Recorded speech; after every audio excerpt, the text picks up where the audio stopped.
रहते थे कभी जिनके दिल में हम जान से प्यारों की तरह, आज उन्हीं के महफिल में बैठे हैं गुनाहगारों की तरह।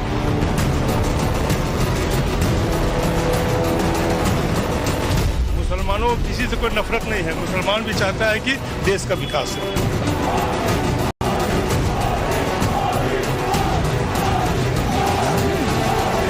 देश के लिए नरेंद्र मोदी चाहिए, बिहार के लिए नीतीश कुमार चाहिए और मुंगेर के लिए ललन बाबू चाहिए। नमस्कार, धरती पुत्र आप देख रहे हैं, आपके साथ मैं हूं विद्यानाथ झा। अब हम मुंगेर पहुंच चुके हैं और ये बेहद हॉट सीट है लोकसभा की, क्योंकि ललन सिंह यहां से सांसद हैं और एक बार फिर से उनकी दावेदारी भी है। नीतीश कुमार के बेहद करीबी रहे, हालांकि पिछले दिनों जो घटनाक्रम बिहार में हमने देखा उसके बाद ललन सिंह और नीतीश कुमार के बीच थोड़ी दूरी देखने को मिली। तो क्या एनडीए की तरफ से एक बार फिर ललन सिंह यहां से चुनाव लड़ेंगे या फिर कोई और नया चेहरा यहां पर होगा? आनंद सिंह की पत्नी जो हैं वो भी दावेदारी यहां से ठोक रही हैं। हालांकि मैं आपको बता दूं, जातिगत समीकरण जो यहां का है, भूमिहार उम्मीदवार सबसे मुफीद माना जाता है यहां पर, क्योंकि भूमिहारों की जनसंख्या यहां ज्यादा है। वो माने जाते हैं कि जिसको चाहे जिता दे, जिसको चाहे हरा दे। लेकिन इसके अलावा यादव, मुस्लिम और अन्य वर्ग के जो लोग हैं वो भी यहां पर हैं, बड़ी संख्या में वो वोटर हैं। तो आज हम यहां के लोगों से जरा समझेंगे, जानेंगे कि मुंगेर की धरती से किसके लिए आवाज उठ रही है।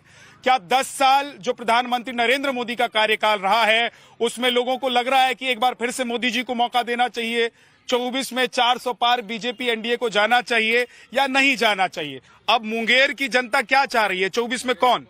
मुंगेर की जनता एनडीए की सरकार केंद्र में चाहती है। अब की बार 400 पार, कोई भी उम्मीदवार हो वो एनडीए का उम्मीदवार होगा, उसको हम लोग भारी मतों से यहाँ से जिताएंगे। नरेंद्र मोदी, नीतीश जी, इनके दोनों के साथ जो है ये कार्रवाई, जो डबल इंजन का जो समीकरण है, यही चलेगा और ये आंधी की तरह चलता है और इसमें सब कुछ ये जो है वो दूसरे विरोधी दल पूरी तरह से जीरो पर आउट हो जाते हैं। ठीक है, अब देखिए तिलक चंदन लगा कर आए हैं तो मुझे उधर अयोध्या की याद आ गई, है ना? और अभी कुछ लोग कह रहे हैं कि देश में 2 लहर है, एक रामलला की लहर है और दूसरी मोदी लहर। ये सच है क्या? मुंगेर में भी है ऐसा? बिल्कुल है, कहीं भी पूरे हिंदुस्तान में। मुंगेर की बात क्यों कर रहे हैं? आपके पूरे हिंदुस्तान में ये लहर है। हाँ।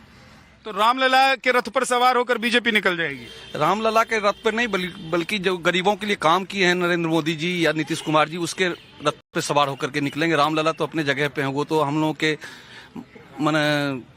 महापुरुष हैं, इसलिए करके उनको याद करते हैं हम लोग। लेकिन रामलला का फैक्टर, बहुत बड़ा फैक्टर आप उनको नहीं बनाइए। रामलला के नाम पर कुछ लोग बीजेपी के साथ जाएंगे क्या? बिल्कुल जाएंगे, क्यों नहीं जाएंगे? जाना ही चाहिए। धर्म को राजनीति में मिलाएंगे? नहीं, धर्म को राजनीति में नहीं मिलाना है। आखिर रामलला भी तो एक मर्यादा पुरुषोत्तम थे, वो आज तक बंद पड़े हुए थे। अगर वो पंडाल से बाहर निकल के मंदिर में आए तो वो गौरव की बात है हम लोगों के लिए। रॉबिन भाई, ये बताइए कि यहाँ का रॉबिन हुड कौन है? मोदी जी। मोदी जी हैं इधर भी, बिहार में भी? किस लिए? बस मोदी एक राष्ट्रीय नहीं, अंतर्राष्ट्रीय। जब हम लोग मोदी जी को देखते हैं तो हम लोग में एक अलग से ऊर्जा है। एक सीना 56 इंच का हो जाता तो जवानी का खून तो खोलता ही है। 56 से 72, 75 भी चला जाता है। ये मोदी जी का है। कपड़ा फाड़ के निकल जाता है। एनडीए से प्रत्याशी कोई भी हो, वोट मोदी जी को ही देख के ही पड़ेगा। मोदी जी के अलावा देश में कोई दूसरा नेता नहीं है क्या आप लोगों के लिए? नेता है, एक है शायद, वो क्या बोलते हैं, वो देश भर में घूम रहे हैं। अब उनको बोल देता है, कुछ भी बोल देता है, तो वैसे लोगों को वोट देने से क्या फायदा? अरे एक बार वोट दे, क्या पता मोदी जी से बढ़िया आदमी निकले। आलू से सोना बना देंगे। तो ये तो अच्छी बात है कि आलू को आलू से सोना बना देंगे, तो आलू कौन खाएगा फिर आलू कैसे खाएंगे? तो सोना भी शरीर के लिए अच्छा? ना, सोना शरीर के लिए अच्छा ना है, सोना और राजमाता के लिए अच्छा है, जिसे हम लोग राजमाता बोलते हैं। जिनको अपने बेटे को ही प्रधानमंत्री बनाते देखना है तो वो खुश रहे। हमें मोदी जी को प्रधानमंत्री देखना है, इसलिए एनडीए का प्रत्याशी जो भी मुंगेर में हो, हमको नहीं पता कौन आता, हम किसको वोट दिए आज तक ये भी नहीं पता। मोदी जी कमल देकर पहला वोट आज तक दिए मोदी जी को, और जब तक है तो मोदी जी है, कमल का फूल है और कुछ नहीं। आपका क्या नाम है सर? अरुण कुमार सिंह है। अरुण जी, एक चीज बताइए कि अब भूमिहार समाज से आते हैं जी। अच्छा, तो भूमिहार क्या भूमिहार को ही चुनेगा? जात पात चल रहा है बिहार में कि नहीं? जरूरी नहीं, समाज के अंतिम पैदान पर जो व्यक्ति सपोर्ट करेगा उसी को चुनेगा। मोदी जी उसी के प्रतीक हैं। समाज के अंतिम पैदान पर जो आदमी बैठा हुआ है, हर एक घर को 5 किलो अनाज, चाहे हिंदू हो चाहे मुस्लिम हो, सभी को उसका लाभ मिल रहा है, उनकी गारंटी है। जिस समय हम 18 साल के हुए, जब मेरा वोटर आई कार्ड बना, तो मतलब जिसका जो हमें अच्छा लगता था उसको वोट देते थे, लेकिन अब हमको मोदी जी के अलावा कोई अच्छा ही नहीं लगता, कोई नेता ही अच्छा नहीं लगता, उसका कार्यकाल। तो मतलब आप मोदी भक्त हैं कि अंधभक्त हैं? अंधभक्त बोलिए या मोदी भक्त बोलिए, तो इस तरह की भक्ति तो कम से कम अपने नेता को चुनने में ठीक नहीं होती। नहीं, हम तो काम अच्छा होना चाहिए। काम तो मोदी जी तो इतना 370 धारा कांग्रेस भी हटा सकती थी, आज तक नहीं हटाई। अयोध्या में राम मंदिर कांग्रेस भी बनवा सकती थी, हम कांग्रेस को वोट देते, लेकिन नहीं बनवाई। गुमराह करके रखे लोगों को कि अगर 370 धारा हटेगा तो दंगा हो जाएगा। आज 370 धारा हटा, वो मतलब पड़ाका तक नहीं फूटा शहर में। राम की लहर से क्या मुसलमानों को थोड़ी तकलीफ है?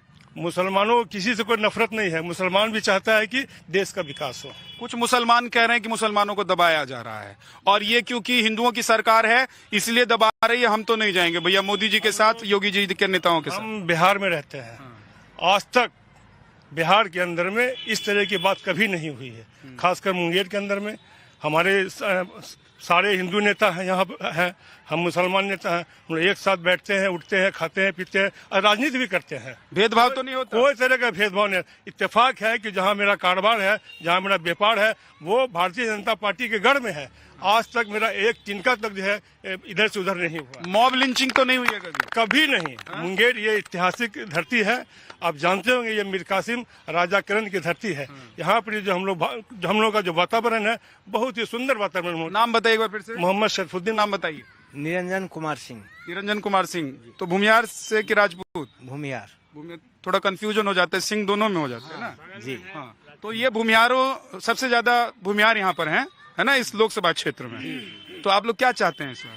हम लोग चाहते हैं जो विकास का काम करे वो जीते, और आदरणीय नरेंद्र मोदी जी के नेतृत्व में हमारे नीतीश कुमार जी ने जितना विकास बिहार में किया है, जैसे बहुत सारे लोगों ने बताया है, राशन कार्ड मिलना, गैस सुविधा मिलना, सड़क, बिजली, ऐसा कोई इधर घर वर मिला है लोगों को कि नहीं मिला? प्रधानमंत्री आवास बहुतों को मिला है और कुछ को मिलने वाला भी है। वो मैंने अप्लाई किए। सब अगड़ी जाति वाले रोक कर रख लेते हैं? नहीं, एक भी नहीं लेते। इसमें कोई दिक्कत की बात नहीं है। वो जो आंदोलन कर रहे हैं उनका आंदोलन भी जायज है, लेकिन बिहार में पर्सनली जितना हो रहा है उससे किसान संतुष्ट आपको नजर आएगा।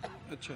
जो मिल रहा है किसान को, जो भी नरेंद्र मोदी जी दे रहे हैं बीजेपी की सरकार केंद्र से या फिर नीतीश कुमार की सरकार, वो काफी चीज है। अच्छा। वो संतुष्ट है किसान यहाँ का, और ये मिलता रहेगा तो किसान खुश रहा है। अच्छा, एक चीज बताइए। बार बार जो है हर समय ये बोल रहे हैं कि पलट जाते हैं। पलट तो जाते हैं, इसमें बोलना क्या है? जाते हैं तो आप अगर नीतीश जी के अगर समर्थक हैं तो हमको नहीं बोलने में। नीतीश जी के समर्थक नहीं, हम बिहार के हैं, हम बिहार के समर्थक हैं। तो नीतीश जी से अच्छा ऑप्शन नहीं है? आखिर उनमें कोई क्वालिटी तो है, तभी तो लोग उनको पसंद कर रहे हैं। उनकी भी क्वालिटी। तो एक मजबूरी भी होती है ना कि भाई नीतीश जी नहीं तो क्या, तो ये नीतीश जी जो है लोगों की मजबूरी तो नहीं बन गए? एक लाइन में कहता हूं कि देश के लिए नरेंद्र मोदी चाहिए, बिहार के लिए नीतीश कुमार चाहिए, और मुंगेर के लिए ललन बाबू चाहिए। ललन बाबू चाहिए, बिल्कुल। और ललन बाबू से बहुत सारे लोग नाराज हैं। हर आदमी से कोई न कोई नाराज रहता है, कुछ न कुछ। खुद नीतीश बाबू नाराज है? ना, काहे नीतीश बाबू नाराज रहेंगे? वो आप लोग बता रहे हैं कि नीतीश बाबू नाराज हैं। नहीं है, कोई नहीं नाराज है। अच्छा, चलिए, उनके लोकसभा क्षेत्र के लोग बोल रहे हैं तो उनकी बातों को मान लेना चाहिए। आपका क्या नाम है? मेरा नाम पंकज तंती है। एक सच्ची बताइएगा। जी, बोला जाए। एक तो राम लहर है कि नहीं है, मुंगेर का मुद्दा क्या है, और मोदी चाहिए कि नहीं चाहिए? 3 बात है। देखिए, देश के लिए और दुनिया के लिए मोदी बहुत जरूरी है,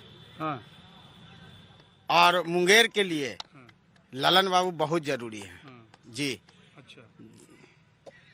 और राम लहर तो राम जी हैं, वो तो सब दिन है। फायदा किसको होगा?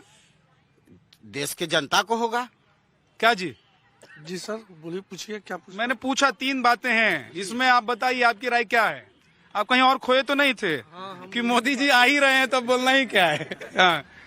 देखिए, राम लहर जो है 550 सालों की तपस्या, जो सनातन धर्म को मानने वाले हैं, उनकी तपस्या पूर्ण हुई, हमारे सपने पूरे। उसका बीजेपी को फायदा होगा कि कांग्रेस को फायदा होगा कि आरजेडी को होगा? ये किसी को फायदा नहीं होगा। आम जनमानस में एक मैसेज गया है कि मोदी जी हैं तो मुमकिन है। मोदी जी राम लला को लाए हैं तो तो ये स्वाभाविक है कि आम जनता मोदी जी को ही वोट करेगा। सच में ऐसा है क्या ये कह रहे हैं कि जो रामलला का मंदिर बनवाए हैं वो मोदी जी को जनता लाएगी क्योंकि जनता जुड़ी हुई है। सबसे पहली बात आप लोग एक बात बताइए कि राम आस्था का विषय है कि राजनीति का? आपको क्या लगता है? आपको क्या लगता है? हमको तो लगता है राम राम है, राजनीति राजनीति है। तो राजनीति जब मोदी जी राम के सहारे हैं, राम सबों के आस्था का केंद्र बिंदु है और उसी आस्था के परिचायक मोदी जी हैं, फिर सबों के दिलों में होना स्वाभाविक है। मोदी जी इस प्रकार क्यों नहीं देखते?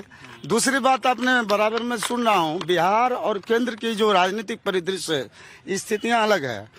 और पलटू राम तो आप जैसे लोगों की देन है पलटू राम करने का। लेकिन मैं कहना चाहता हूँ नीतीश कुमार जी के बारे में, ये व्यथित हृदय कहता है कि रहते थे कभी जिनके दिल में हम जान से प्यारों की तरह, आज उन्हीं के महफिल में बैठे हैं गुनाहगारों की तरह। बहुत बहुत शुक्रिया आप सभी लोगों का बात करने के लिए, अपना वक्त निकालने के लिए, अपने मन की बात कहने के लिए। धरती पुत्र में आज मुंगेर से इतना ही। कल फिर आपसे मुलाकात होगी एक नए लोकसभा क्षेत्र से, वहां के लोगों की मन की बात आपको दिखाऊंगा।